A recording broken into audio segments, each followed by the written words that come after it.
Olá, bom dia. Estamos aqui para mais uma Speed Talk da Associação Empresarial do Minho.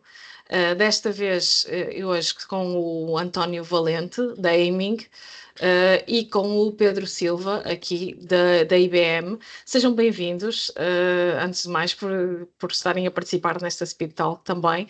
Hoje vamos falar de um assunto que é algo que realmente muito recente, muito quente, um tema muito quente, que são os apoios à qualificação das PMEs do PT 2030.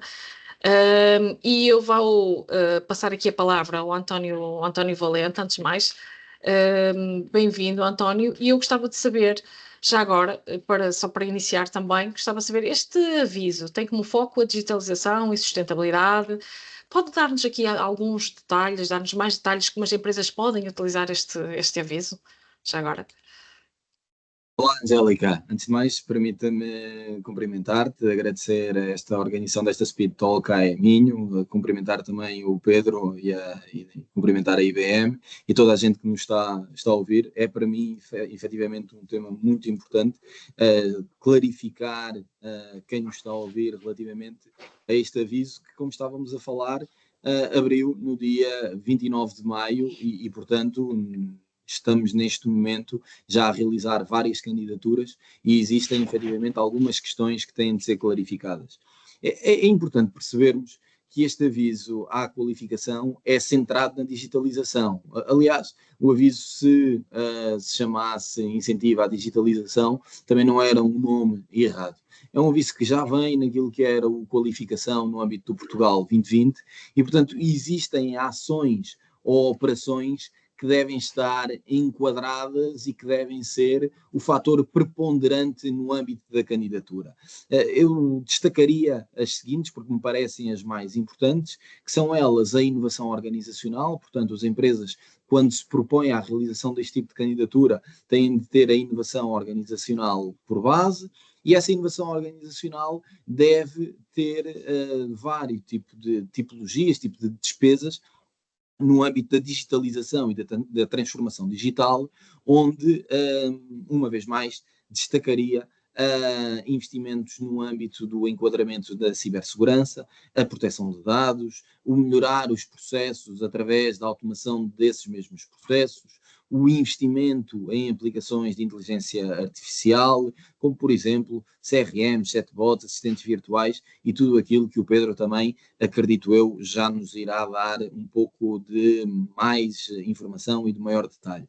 Além disso, é possível e deve ser enquadrado a criação de marcas, design, proteção da propriedade industrial, nomeadamente através do registro de patentes, invenções, modelos de utilidade, recordar que aqui também existem alguns incentivos fiscais para poder financiar esta mesma temática, e depois algo que me parece perpendicular e que me parece transversal a todos os avisos e que nunca é demais reforçar aquilo que é esta elegibilidade, que é a sustentabilidade e a eco-inovação, ou seja, a incorporação dos princípios ESG com vista a promover novos métodos de gestão de negócio, também eles inovadores, e a adoção destas mesmas práticas ambientais, como, por exemplo, o rótulo ecológico ou a certificação de sistemas na área dos ambientes, é algo que deve estar presente neste tipo de candidaturas e que, inclusive,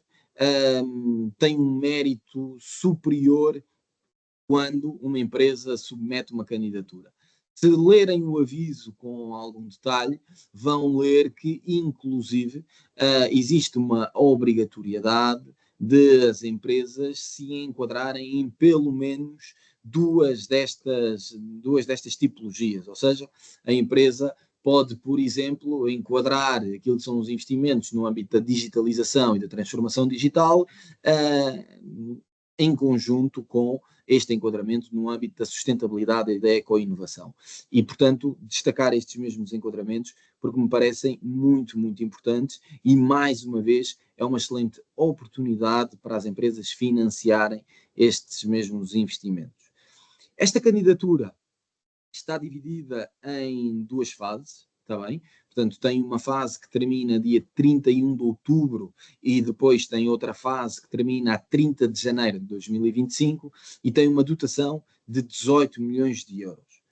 O financiamento tem, eu diria, duas vertentes, portanto, financia 50% para, ou melhor, 40% para a região de Lisboa e 50% para as outras regiões.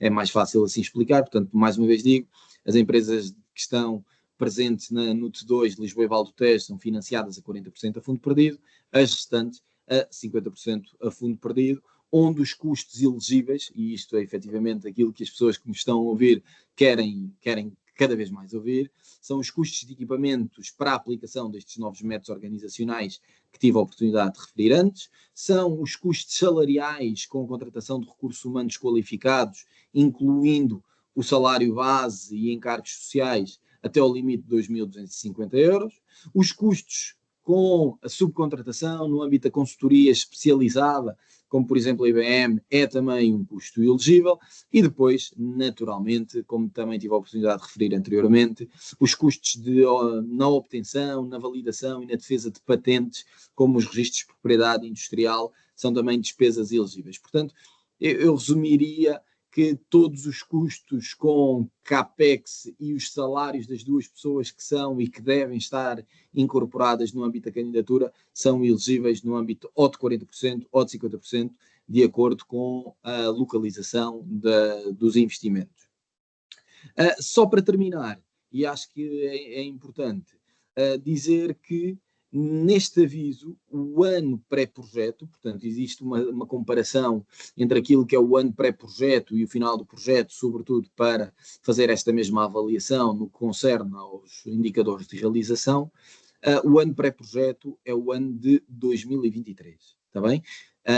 E, portanto, as empresas devem apresentar, seja a modelo 22, seja a IES, do ano 2023 e aferir também, naturalmente, a questão da autonomia financeira.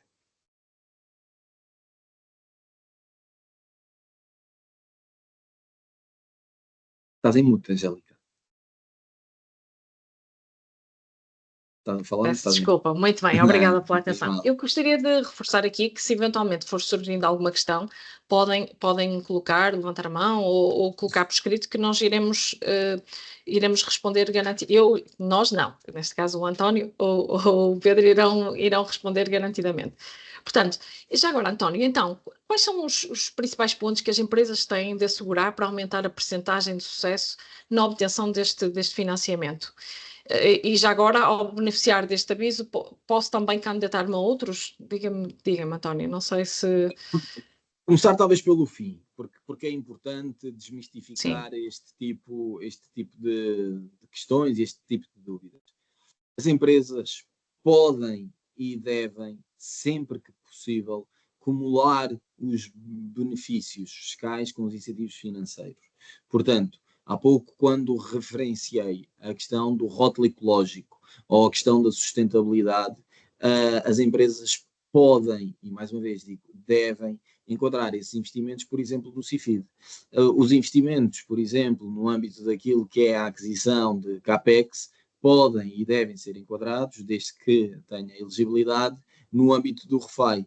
E, portanto, as empresas devem tirar partido ao máximo daquilo que são os instrumentos ao seu dispor, sejam eles de natureza financeira e, portanto, a fundo perdido, sejam eles de uma natureza fiscal, como aquilo que é o CIFID, o REFAI, o Patent Box e outros benefícios fiscais que permitam otimizar aquilo que é o valor de pagamento de impostos. Relativamente à tua primeira questão, que é como é que se pode aumentar a probabilidade na obtenção deste tipo de financiamentos.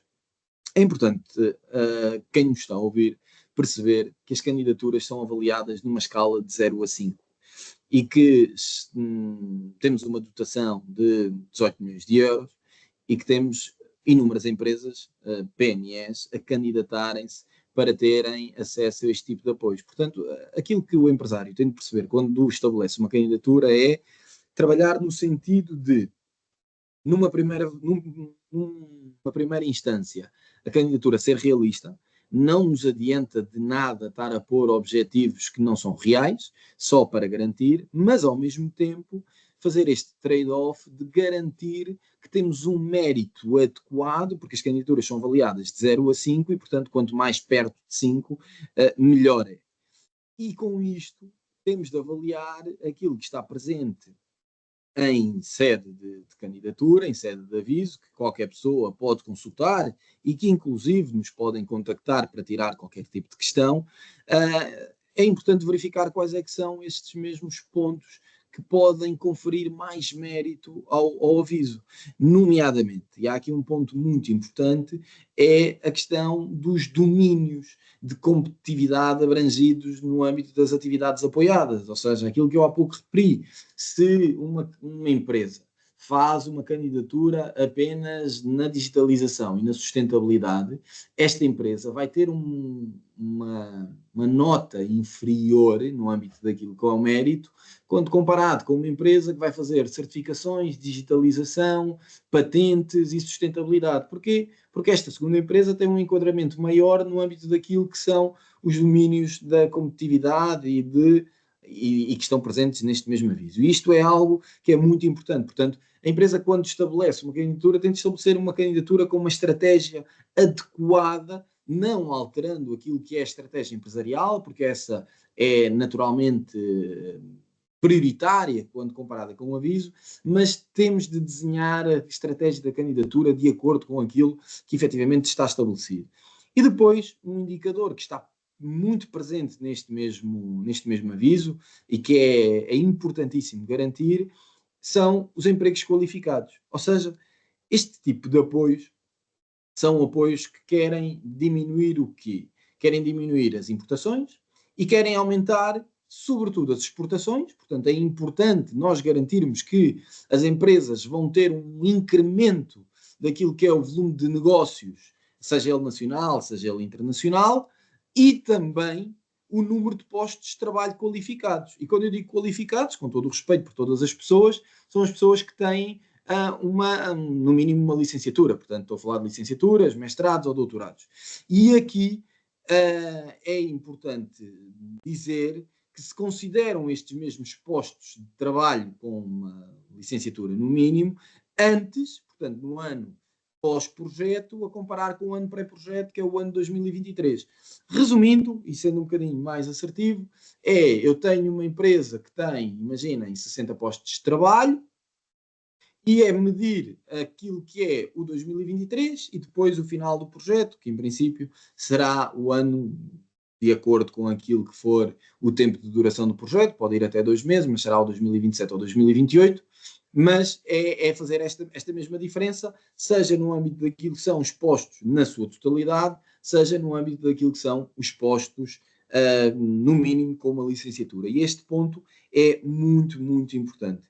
Depois, existem outros pontos também eles importantes, mais a nível financeiro, mas que eu, para até reduzir um bocadinho aquilo que estou a falar e para não estar aqui a complicar, eu diria que estes são os pontos mais importantes. É o enquadramento dentro das tipologias que tive a oportunidade de referir antes, aquilo que é o volume de negócios nacional e internacional e aquilo que estamos a falar relativamente aos postos de trabalho, com destaque para as pessoas com licenciatura no mínimo. Muito bem, António. Já agora, eu destaco aqui o desenhar estrategicamente a candidatura. Portanto, eu acho que isto é realmente de destacar. Já agora, passando aqui a palavra também ao Pedro, como o António explicou, Pedro, a inteligência artificial é um fator preponderante neste aviso, não é? Pode explicar-nos como é que ela pode aumentar a produtividade na indústria e ajudar as PME portuguesas, já agora? Olá, bom dia, Angélica. Antes de mais, queria agradecer o convite para hoje estar aqui presente e disponibilizar também para responder a questões que, entretanto, possam colocar. Indo direto à questão, na verdade, todas estas componentes que hoje em dia temos acesso ao nível de inteligência artificial é algo que não surgiu ontem, já está há vários anos disponível, mas há algo que está a mudar radicalmente, que é a facilidade com que se podem usar e também os custos mais acessíveis com que podem ser utilizados. E neste contexto, pensando não só na inteligência artificial, mas noutras tecnologias, nós não podemos esquecer que elas servem um propósito. E esse propósito é aplicar a melhorar processos, a ajudar as pessoas que operam as empresas e as fábricas no dia a dia, é dar-lhes, capacitá-las com outras ferramentas para que esses processos sejam mais eficientes, para que as pessoas consigam ter um melhor desempenho. E este enquadramento é importante, que a tecnologia não é um fim em si, e a inteligência artificial não é um fim em si, mas é um meio para atingir outros objetivos. E quando eu hoje penso naquilo que são os objetivos e os desafios com quem as empresas com eu contacto no dia a dia, empresas industriais, estão a enfrentar, eu vejo essencialmente 5 domínios que eu acho que vale a pena destacar e que devem ser o ponto de partida para construir esta visão integrada que o António também estava a falar. E as 5 áreas é que existe uma pressão cada vez maior para cortar custos. Isto é uma realidade que quem está nas fábricas e nas empresas vive no dia a dia. É como é que eu consigo fazer mais com menos. Por outro lado, há uma segunda dimensão, é como é que eu posso melhorar o meu desempenho, a minha performance, como é que eu consigo produzir mais. Ou seja, não é só gastar menos, é fazer ainda mais. E isto é um segundo desafio que no dia a dia as várias empresas e industriais são desafiadas. Há um terceiro domínio que também já foi falado e que tem a ver com a componente da sustentabilidade e como é que eu reduzo a minha pegada de carbono, porque não é só uma questão de produzir mais, às vezes essa produção adicional acarreta também custos do ponto de vista ambiental, e como é que eu consigo compensar também isso e ter esse impacto e conseguir contribuir positivamente para as agendas de sustentabilidade que existem. Há um quarto domínio que tem a ver com o risco e tudo aquilo que é a segurança no trabalho. Muitas vezes nós sabemos, quando queremos fazer mais e mais depressa, outros riscos aparecem e, portanto, também temos que acautelar do ponto de vista daquilo que é a segurança dos trabalhadores e todas as componentes de saúde associadas a isso.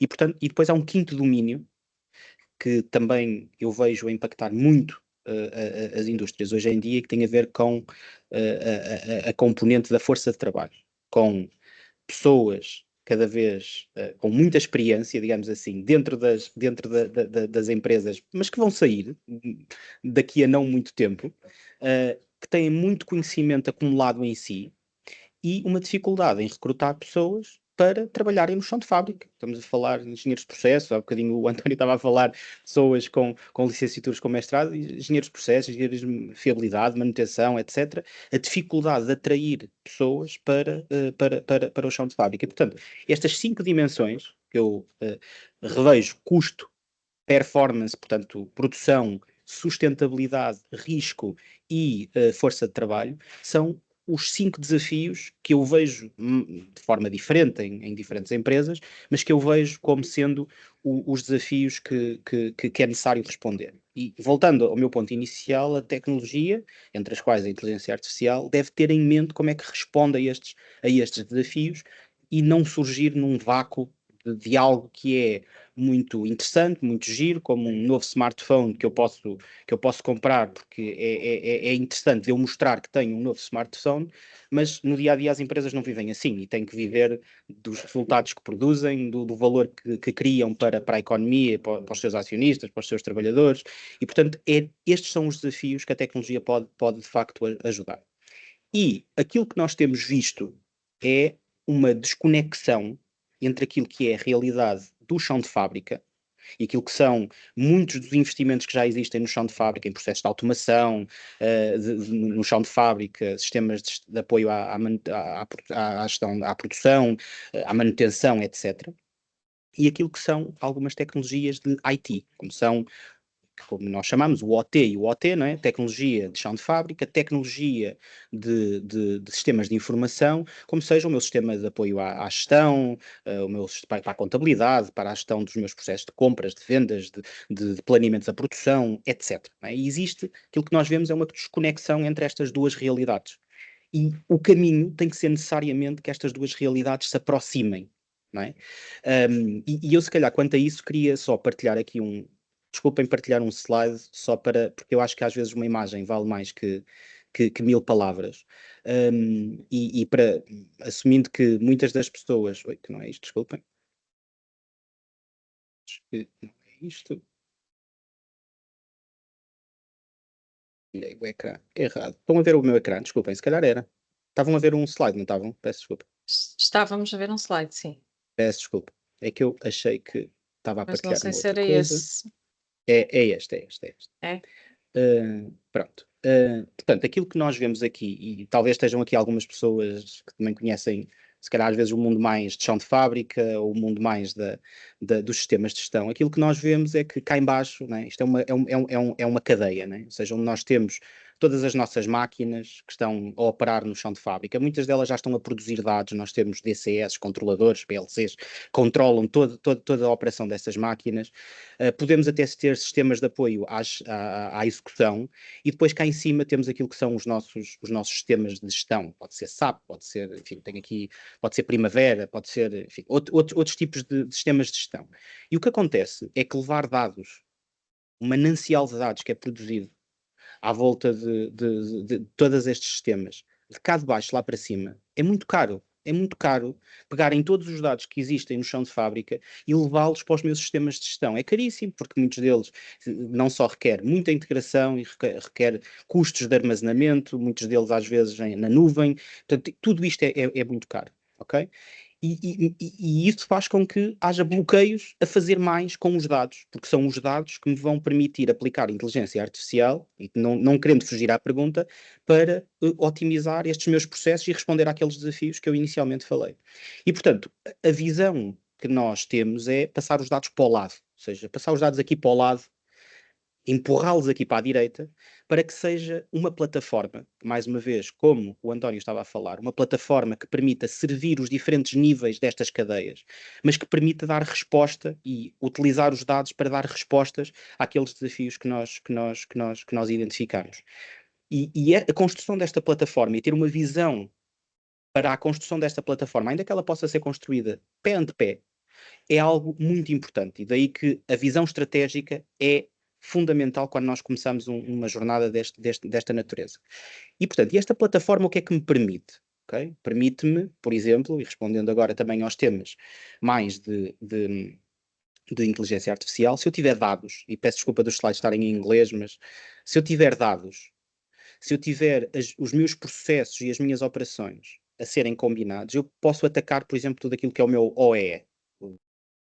Quem trabalha na indústria sabe perfeitamente o que é, portanto, trabalhar ao nível não só da minha produção, da qualidade, da disponibilidade dos equipamentos, etc. E a componente de inteligência artificial permite-me atacar com dados, perceber onde é que eu estou a falhar e onde é que eu tenho que melhorar. Aquilo que eu não conheço, eu não consigo atuar sobre isso. O que os dados me permitem é conhecer, o que a inteligência artificial me permite fazer é acelerar a forma como eu posso atuar sobre aquilo, porque consegue ingerir grandes quantidades de informação e propor-me coisas que eu demoraria muito tempo a conseguir encontrar se tivesse várias pessoas a trabalhar, e muitos de nós sabemos que, porque eu estou a reduzir custos, porque eu tenho cada vez menos pessoas, isso é o que eu cada vez menos tenho disponível, pessoas para trabalhar sobre isto. Por isso a tecnologia pode dar essa resposta. Portanto, atacar toda a componente de OE, atacar a componente de eficiência energética, que também em si tem uma pegada, tem um impacto também de sustentabilidade. A eficiência energética, se eu mais uma vez conhecer, posso atuar sobre isso. A componente de produção, toda a minha produção, isso pode ter a ver com os processos de aumento de produtividade, qualidade, antecipar problemas de qualidade e parar a produção antes que a divergência seja maior. E, portanto, começar aqui a criar uma visão que, não porque eu quero reduzir pessoas na minha fábrica, mas porque eu necessariamente começo a ter menos pessoas disponíveis para querer vir trabalhar para a minha fábrica, tenho uma tecnologia que me pode apoiar nesta transição. E depois tudo que é também inspeção, e isto é uma coisa que já existe há muito tempo, mas tudo que é inspeção visual, inspeção sonora, que me permite também ter a inteligência artificial a detectar problemas. E, portanto, Se nós tivermos em mente aquilo que são os principais problemas e se escolhermos quais é que são os principais desafios que eu quero atacar, se é ao nível do custo, se é ao nível da performance, se é tudo, e quando é tudo temos aí um desafio também, mas quais é que são os problemas que eu quero endereçar, identificar as áreas onde eu posso, seja na produção, na qualidade, na manutenção, na eficiência energética, onde eu tenho mais valor para ir buscar, para ir capturar, ok? E começar a criar esta visão integrada entre aquilo que é a tecnologia OT, tecnologia de chão de fábrica, que normalmente tem que estar isolada, que os temas de cibersegurança também são muito complexos hoje em dia e temos que os endereçar para estarmos protegidos, porque podemos ter um ataque que nos para a produção e que tem um impacto complexo na nossa empresa. Observando tudo isto, mas eu tenho que conseguir cruzar isto com toda a minha capacidade de processamento de dados numa plataforma que é criada para lhe dar essa capacidade.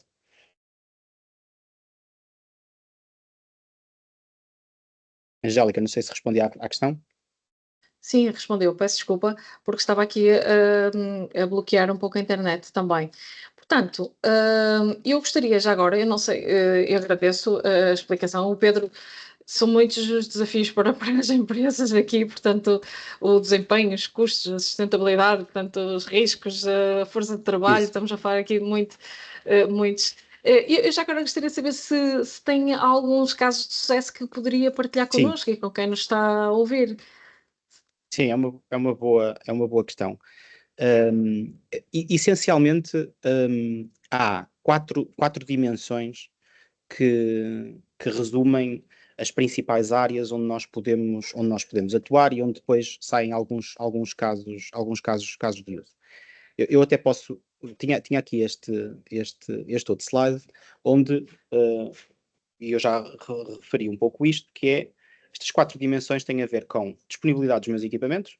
Se os meus equipamentos tiverem mais tempo disponíveis, podem produzir durante mais tempo. Se avariarem menos, se tiverem menos tempo parados, posso produzir mais. O segundo ponto tem a ver com a qualidade. Portanto, se eu tiver menos defeitos, se eu tiver menos scrap, menos refugo a ser produzido, estou também aqui a ter provavelmente menos trabalho para retransformar todo esse refugo, e estou a despender menos energia, menos tempos de máquina, etc.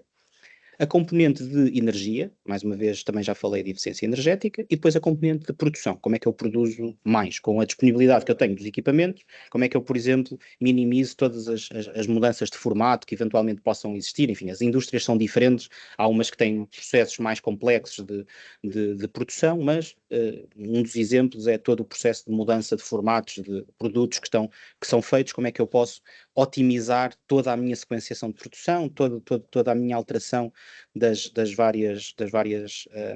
vários formatos que posso produzir. E em cada uma destas áreas, aquilo que nós observamos é ganhos de eficiência que podem ser capturados precisamente por utilizar os dados e colocarmos tecnologia a tratar estes dados e termos decisões rápidas sobre as informações que estamos a capturar. E alguns casos concretos que nós podemos dar, por exemplo, ao nível da disponibilidade dos equipamentos. O simples facto, e isto pode parecer uma coisa muito básica, que toda a gente diz, mas isso é fácil, mas o que é certo é que não se faz, e quando se começa a fazer, nota-se uma diferença enorme, que é escolher um conjunto de parâmetros, de dados que estão a ser recolhidos nas máquinas, para monitorizar a saúde dos meus equipamentos. E ter isso num gráfico, num dashboard, que permita criar alertas e obrigar a atuar sobre isso. Muitas vezes nós temos tantos equipamentos e tão complexos, o simples facto de fazermos este levantamento, estes sinais que me podem avaliar a saúde destes equipamentos, permite-me antecipar, não estamos aqui a falar de nenhuma inteligência artificial avançada, estamos só a falar de capturar dados e ter alguns sistemas de alarmística à volta disto, permite-me, desde logo, antecipar uma série de problemas. Mas depois posso avançar, porque o que é certo é que se eu passar muitos destes dados a modelos de inteligência artificial, que nem têm que ser criados para o efeito, podem ser que já existem, e existem muitas coisas disponíveis, mas onde eu seleciono um conjunto de parâmetros, ele pode-me dar um nível de saúde do equipamento e antecipar possíveis avarias. E muitas vezes isso permite-me, por exemplo, antecipar aquilo que é uma manutenção preventiva, adiar aquilo que é uma manutenção preventiva porque o desempenho está bom e posso esticar um bocadinho mais o tempo de produção. E isto permite também ter aqui ganhos, não só ao nível da disponibilidade dos equipamentos, como eu estava a falar, custos de manutenção e até mesmo, às vezes, custos de energia associados a isto. Uma outra, ao nível, por exemplo, da produção, tudo que é, como eu estava a dizer, há indústrias onde se dá este caso, que é o processo de mudança, imagina-se mudança de um molde ou mudança de um determinado formato no processo produtivo. É um processo que tem aqui alguns parâmetros que têm que ser afinados, ou seja, não é uma coisa onde eu paro, mudo e começa a funcionar. Há aqui processos de afinação que são necessários de fazer, e o que é certo é que se nós utilizarmos os dados que estão a ser produzidos durante este período pela máquina, eu posso diminuir o tempo que eu preciso para mudar um formato, porque consigo ajustar para o formato correto mais depressa. Isto significa mais tempo de produção de qualidade, sem desperdício, e significa mais produção, menos energia consumida, etc, etc. E, portanto, consigo otimizar bastante aqui a produção e consigo também, se eu conectar isto com a componente de qualidade, okay? Se eu estiver a monitorizar os parâmetros de qualidade, eu posso muitas vezes tentar acelerar, tentar produzir mais no mesmo tempo que tenho disponível, mas com a qualidade controlada e controlando se estou a entrar numa possível zona de problemas de criação de material com defeito. E, portanto, a combinação de tudo isto, mais uma vez, só pelo simples facto de eu estar a recolher dados, a monitorizá-los e a atuar sobre eles, permite-me ser mais ambicioso, muitas vezes, e com isto tentar parar quando estou a ir para pontos muito fora daquilo que é os parâmetros normais.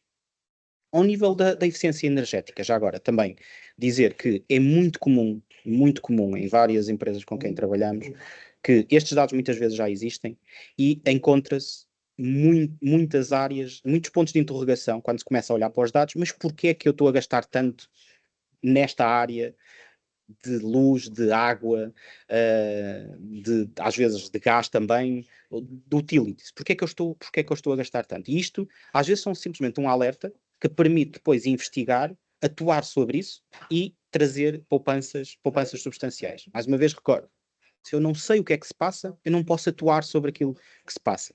E muito do que se passa, às vezes, está dentro daquilo que é o senso comum e o grande conhecimento das pessoas que temos na fábrica, mas muitas vezes estas pessoas começam a sair e esse conhecimento desaparece na totalidade. E aqui também toda a parte da gestão do conhecimento das várias pessoas que ainda temos connosco, como é que eu posso guardar esse conhecimento e disponibilizá-lo a quem vem de novo e a quem já está, também é uma situação que ajuda muito a que o conhecimento perdure no tempo e que de repente saíram meia dúzia de pessoas e eu agora comecei a ter problemas, de onde é que isto vem? Vem precisamente dessa situação, que se eu tivesse acautelado com conhecimento e se eu tivesse os meus sistemas monitorizados, tinha aí respostas que poderia dar. Agora, eu sei que tudo isto são muitas coisas e aquilo que me dizem é, mas isso é uma coisa enorme que é. Eu quando olho, vejo aqui embaixo, em verde, né, uma série de desafios que continuam a aparecer e de repente temos um novo produto para fazer e temos coisas para mudar e temos mais custos para cortar e temos pessoas a sair. E aquilo que vocês me estão a dizer é que isto é uma visão, que isto parece lá um sonho, uma coisa muito longe, muito longe, muito longe, ok? E a resposta, eu acho que nós achamos que é a resposta certa e porque já a implementamos e com sucesso eu primeiro tenho que definir. Oi, desculpem. Como eu estava a dizer, como o António estava há bocadinho a dizer, temos que ter aqui uma visão, quais é que são os desafios, qual é que é a plataforma que eu quero implementar. E esta visão é quase como fazer um projeto de uma casa ou de uma fábrica enorme, que eu sei que não a vou conseguir construir de um dia para o outro. Mas eu tenho essa visão integrada. E vou começar a implementar alguns casos de uso, alguns algumas áreas de valor que eu posso atacar, vou começar a implementar. Vamos supor que eu tenho esta visão desta plataforma, que vai receber dados de todas as minhas máquinas, ou das máquinas que eu identifiquei, ao nível da eficiência energética, por exemplo. E vou combinar isto com uma série de informações que eu tenho da conta da EDP, de quanto é que eu pago por área, por fábrica, o que seja. Okay? Vou combinar isto tudo no mesmo sítio e vou atacar um problema de eficiência energética. Vou querer reduzir os meus consumos e vou querer otimizar os meus consumos. Ou seja, eu tenho esta visão integrada da minha plataforma, tenho este caso de uso que vou começar a implementar, porque é aquele que me dói mais, a fatura da luz é aquela que me dói mais e eu acho que posso melhorar, e portanto vou começar por este caso de uso. E à medida que eu tenho sucesso, todos os outros que vêm a seguir têm muito mais, são muito mais fáceis de visualizar, porque é que podem ter também sucesso, porque já se aprendeu a utilizar dados, a pôr os dados ao serviço dos vários operadores, das pessoas que estão no chão de fábrica, dos encarregados, da administração, todos já começam a falar a mesma língua de como é que eu posso otimizar a minha produção utilizando componentes tecnológicos, como seja inteligência artificial e outros componentes. E por isso, começar com uma visão integrada, mas dar um primeiro passo que valide esse caminho e depois evoluir para os seguintes, é normalmente o caminho que nós recomendamos.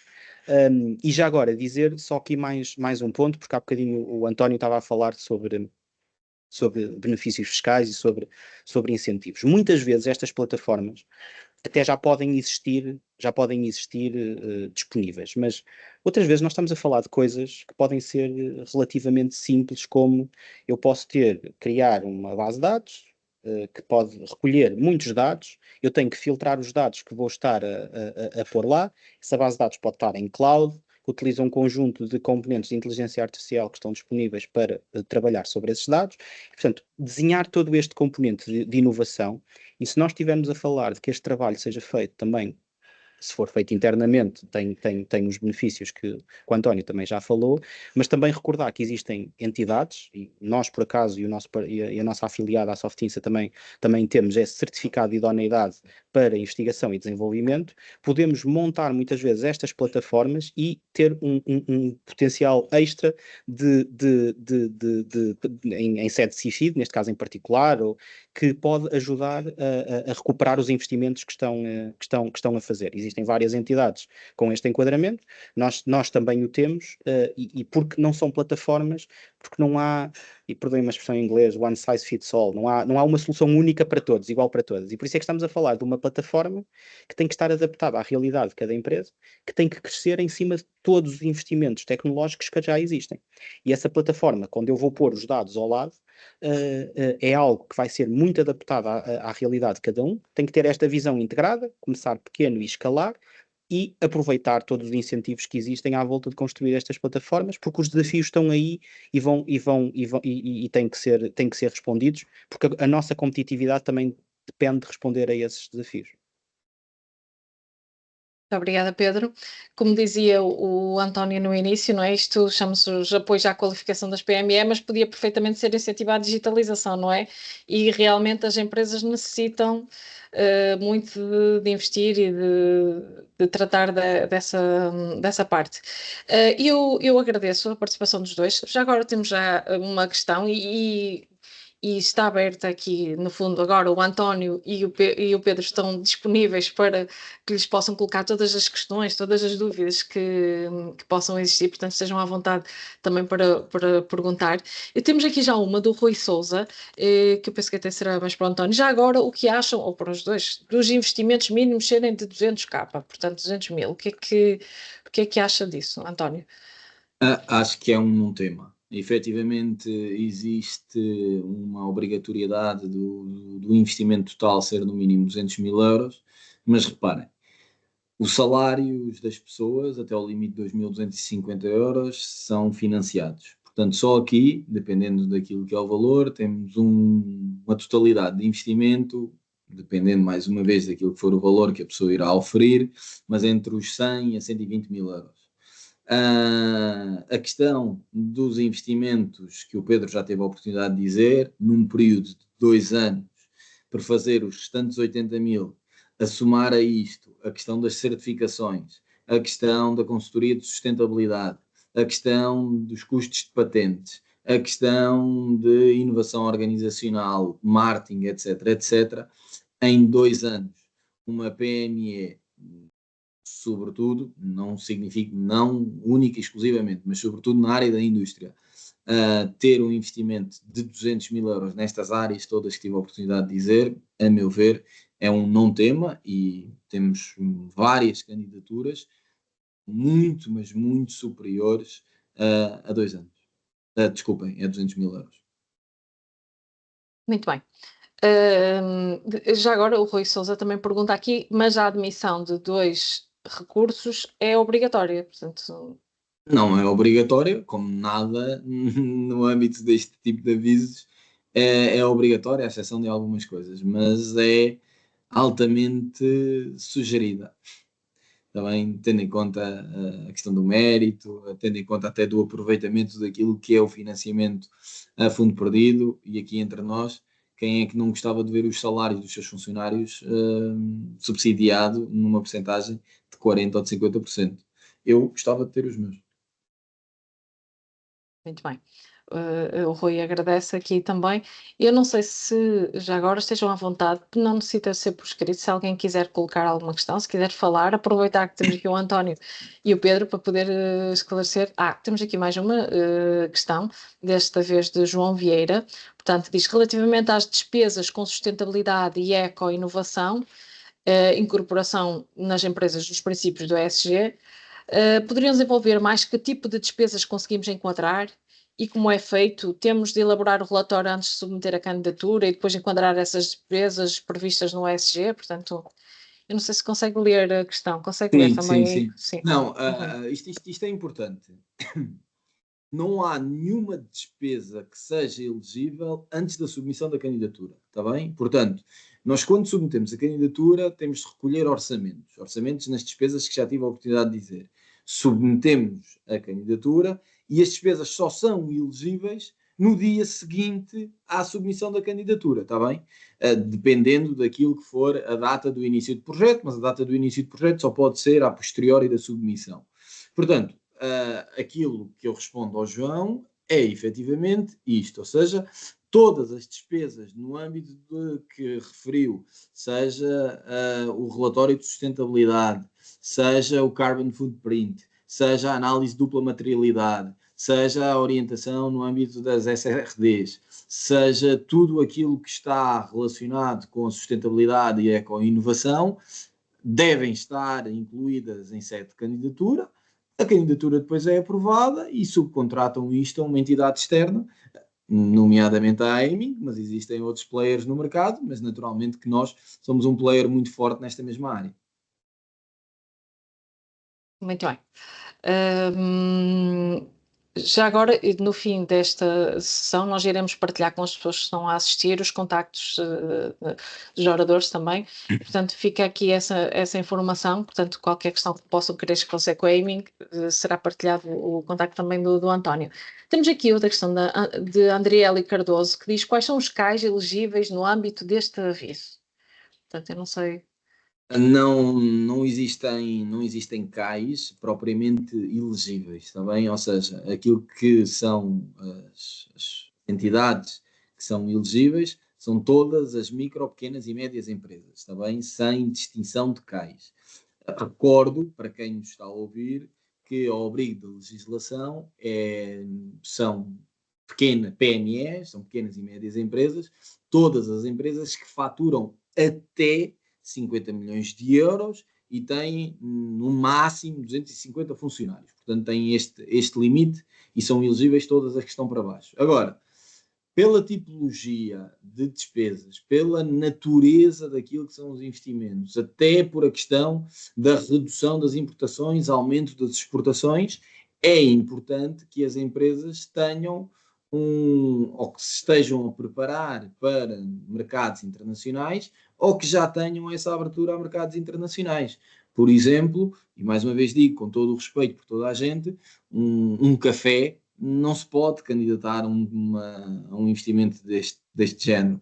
Uma empresa de importação e exportação também não se pode ou não deve candidatar, porque efetivamente é bastante difícil. Portanto, eu diria que o target são empresas industriais, empresas de informática e empresas, por exemplo, relacionadas com ciência, com transformação e tudo o que está associado a isto. Obrigada, António. Eu não sei se, entretanto, há mais alguma questão, portanto, que me tenha surgido aqui. Não. Nós estamos a falar de PMEs, portanto, com essas características que estamos a falar, não é? Portanto, até 50 Até 50 milhões. milhões de euros e até 250 funcionários. Muito bem. Eu não tenho aqui mais, de facto, não sei se há mais alguma consideração que gostariam de fazer já agora, se em jeito de conclusão. Eu em jeito de Sim. conclusão, e antes do Pedro rematar, eu diria apenas o seguinte: seja com a Aiming, seja interno, ou seja com outro player, não percam esta oportunidade. Porque a questão do aumentar a produtividade, do aumentar a eficiência com a utilização destas ferramentas que o Pedro teve a oportunidade de explicar, é uma condição sine qua non para se manterem no mercado. Porque cada vez estamos num mercado mais global, mais difícil, com concorrência de mercados muito mais, com maior poder de compra do que nós, e portanto nós temos de fazer as coisas de uma forma melhor, mais eficiente, e isto só se faz através da tecnologia. E portanto, e acho que aqui o Pedro também partilha da mesma opinião, seja com o IBM ou com outro player, não percam estas oportunidades de financiar os investimentos e pensem a largo prazo, pensem a 3, 4 anos, e nós estamos cá para vos ajudar nas mais variadas áreas, porque eu acho sinceramente, e sou muito crítico, o PRR poderia e deveria estar direcionado para as empresas. Infelizmente, grande parte do orçamento foi direcionado para a administração pública. Portanto, as empresas aproveitem o Portugal 2030, aproveitem este orçamento, este envelope de dinheiro que está aqui, para se posicionarem à frente, para pormos Portugal a crescer de uma forma como merecemos, acho que como todos merecemos. Está bem? Pedro, não sei se queres rematar. Sim, eu só dar uma nota que quando as apostas são feitas de forma correta, estamos a falar de investimentos que têm um elevado retorno. E estes incentivos permitem não só dar este primeiro passo, que às vezes é um primeiro passo complicado, mas permitem também que esta escolha seja bem feita e que se invista em algo que de facto crie valor e que transforme a empresa e muitas estamos aqui também a falar de fábrica, que é o mundo onde eu vivo também, possa transformar a fábrica e com isto criar um maior retorno. É verdade que más escolhas não vão gerar este retorno no investimento e, portanto, escolher aquilo que parece mais giro, desculpem a expressão, não é o caminho. É aquilo que realmente pode ter um impacto positivo na vossa estratégia, alinhado com a vossa estratégia, e aqui aquilo que nós vemos e os números mostram que o retorno no investimento é positivo, num horizonte temporal de 2, 3, 4, 5 anos, e por isso incentivar todos a olharem para isto nesta perspectiva estratégica, porque o retorno vai existir. Muito obrigada aos dois, António, Pedro, pela vossa participação. Fica a dica aqui, empresas, aproveitem, portanto, que esta oportunidade pode ser única, não é? Eu queria só aproveitar para dizer que nós iremos enviar um questionário de avaliação desta Speed Talk. Também, como já falei, iremos enviar os contactos dos intervenientes, portanto, para se houver alguma questão que queiram colocar mais diretamente, ou se alguma dúvida, ou avançar com algo que possa ser interessante realmente para a vossa empresa. E queria informar que os próximos eventos da Associação Empresarial do Minho serão no dia 2 de julho, uma outra Speed Talk, que terá como tema inovações tecnológicas, e no dia 6 de julho teremos o primeiro Challenger da Minho, Interempresas, que será no Picot Park, em Braga, uma atividade ligar à aventura, desporto, lazer entre empresas, uma outra forma também de se criar laços empresariais. Agradeço uma vez mais, muito obrigada pela fantástica intervenção dos dois e obrigada a todos também que estiveram connosco. Até à próxima. Obrigado, Angélica. Obrigado, António. Beijo.